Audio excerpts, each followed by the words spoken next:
welcome to another edition of Big V TV. Great to have you with us on a Thursday night. Steve Chalmers, Craig Freeman. Last night we touched on the top 10 female imports of season 2018. And I'll tell you what, the backlash that we have received, not just on Facebook in the comment section, but the inbox, the DMs, the Twitter, they've found our Twitters, they've found our Instagrams. And I'll tell you what, there's a few people that have agreed with us. That's the minority.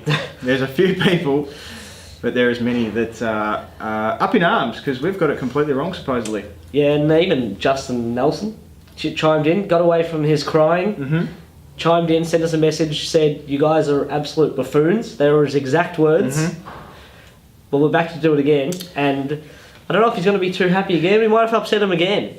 Bad luck. That's what you get for being on holiday. The buffoons are back for Thursday night. Tonight we, in a particular order, just like last night, we are ranking the top 10 male imports of season 2018. So if you're a part of a senior division, you are an import, you've got friends who are imports, make sure that this is the episode that you're watching for this week if you're not watching all of them, because obviously grand finals are coming up. So Friday, where we preview the games, that's all the more important. And of course, a reminder, Saturday night, Big V Facebook page, Basketball Victoria Facebook page, we're live streaming the State Champ Men, State Champ Women Grand Final Game 1s, which will be held in Eltham and Southern Peninsula.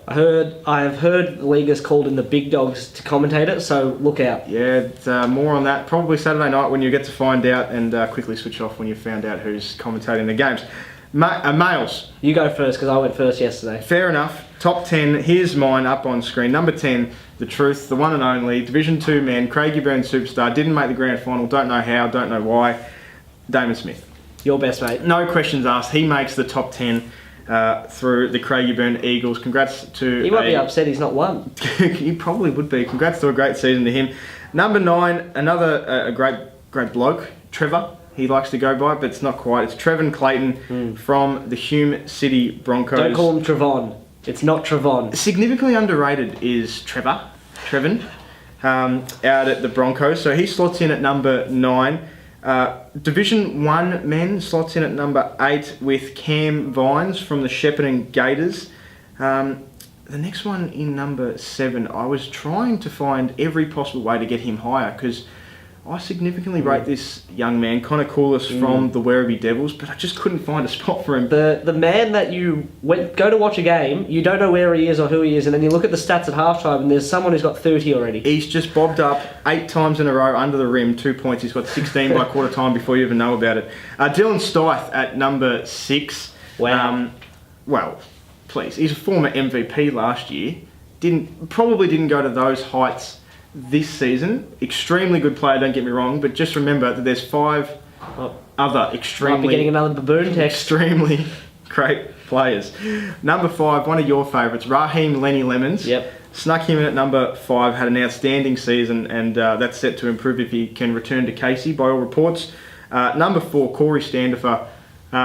Just leads Chelsea from the front. This season he's got some running mates. That's why they're hoping to go one step further than last year when they hasn't really slowed down his numbers though. Absolutely not. When they fell short the Keilor, hoping to beat Shepparton over the coming fortnight. My top three. Ringwood Hawks, Jacob Gibson slots in at number 3. Out and out superstar, gun shooter. We know what he's like. Out on the floor, can take to the rim. Offense in a barrage of ways. Yep. Number 2 from Hawthorn, Nelson Kirksey, has been nothing short of ridiculous in terms of leading that Hawthorn Magic side to a semi-final and 2 points, 2 points away from a grand final berth. I think that's the bump you give to a player who early in the season or maybe before the season we didn't think that team would make finals, and the bump was how good he was, and that's why you move him up the list. And number 1 for mine may surprise a few, but he comes from Division 1 men. I think this young man has had arguably one of the best individual seasons that I've personally seen, but Dylan Travis from Western Port. I mentioned Nelson Kirksey, Jacob Gibson, Corey Standifer. You know, the offense runs through them, but Dylan Travis, one of a kind this season. Man can put the ball in the hoop. Man does know where the hoop is. So there's my top 10 in order. By all means, the Twitter, the Facebook, the Instagram community will be sorting and rearranging those out pretty quickly. Chuck your 10 in the comments, by the way. Chuck, give us some stick. Put them in order. Tell us if our order was wrong, who we missed out. Whatever you feel like. Good idea. Craig, let's kick off your 10 from the bottom. I start off in Division 2 men like you did. Slightly different approach. I've gone with Colin Voss from Southern Penn, who had a brilliant season, really a leader out there and sets a lot of play up as well as scoring a lot.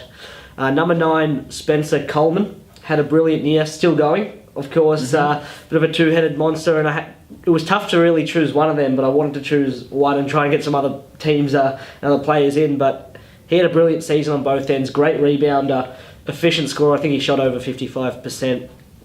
At number 8, a guy who puts the ball in the hoop with regularity, Xavier Blunt, had a brilliant season once again for Warrnambool. One of the toughest matchups. He's quick, he's strong, good ball handler, can shoot. At 7, same place you, Adam, I think, Konakoulis. Again, wanted to get him higher, but there's so much talent. Had a great season, especially on the offensive end. By all reports too, I heard on the grapevine that he's coming back for season 2019. Wouldn't be surprised if he turns on even more next year. I think he's a young guy, probably still getting better. Certainly deserves to be returning. Number 6, the guy who you had number 1, actually, Dylan Travis. Man can put the ball in the hoop. He is an absolute dynamite scorer. Number 5, Raheem Lenny Lemons, had a great... Only number 5? Only 5, but this 5 is a very, very close, compact 5. Oh, he'll be upset about that one. It's alright. Number 5. Send it in. Still got us back. Send him in. Had a great season on both ends. Great rebounder. Sure. Really improved his scoring this year, I felt, and that's what's moved him into this list and moved him up the list. At 4, Nelson Kirksey, for all the reasons you said. 3, Dylan Stith, had a great season. Had a bit more talent on that team this year, which maybe lowered his scoring numbers a little bit more, but still did everything else. He does really well, and he's such a tough matchup. At 2, I've got Corey Standifer. I think I had him at number 2 last year on my list as well. And consistent. There's consistent. No reason to knock him down from that list. He had another brilliant season. The big thing that moved him up higher compared to, say, Dylan Travis, who's in the same league, is he does a little more set-up play, and he averages 6-5 assists per game and really gets everything going for Chelsea. And number 1, a guy who maybe doesn't put up the numbers some of these guys do, because he's on such a brilliant team that once again is probably favourites heading into this weekend to three-peat. Jacob Gibson just gets the job done week in, week out, with the ball, without the ball. One of the best shooters I've seen in Big V.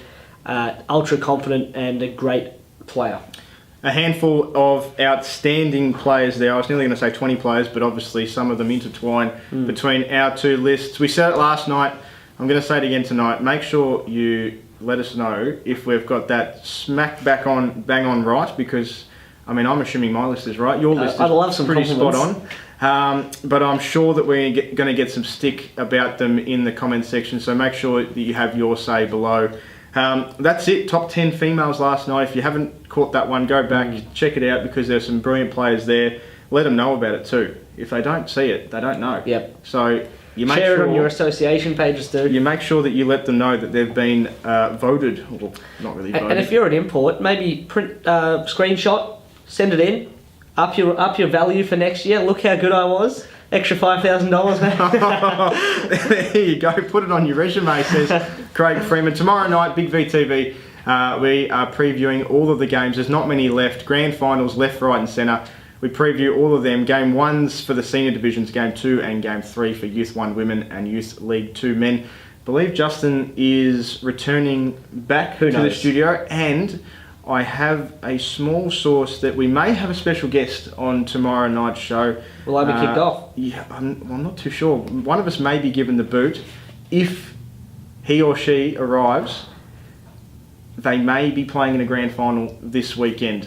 But no certainty for them to be in studio, but a potential. So stay tuned for that tomorrow night. And of course, best of luck to all the teams participating in the grand finals this weekend. Final reminder, State Champ Men, State Champ Women live streaming this weekend on the Big V and Basketball Victoria Facebook pages. We'll see you tomorrow night on Big V TV.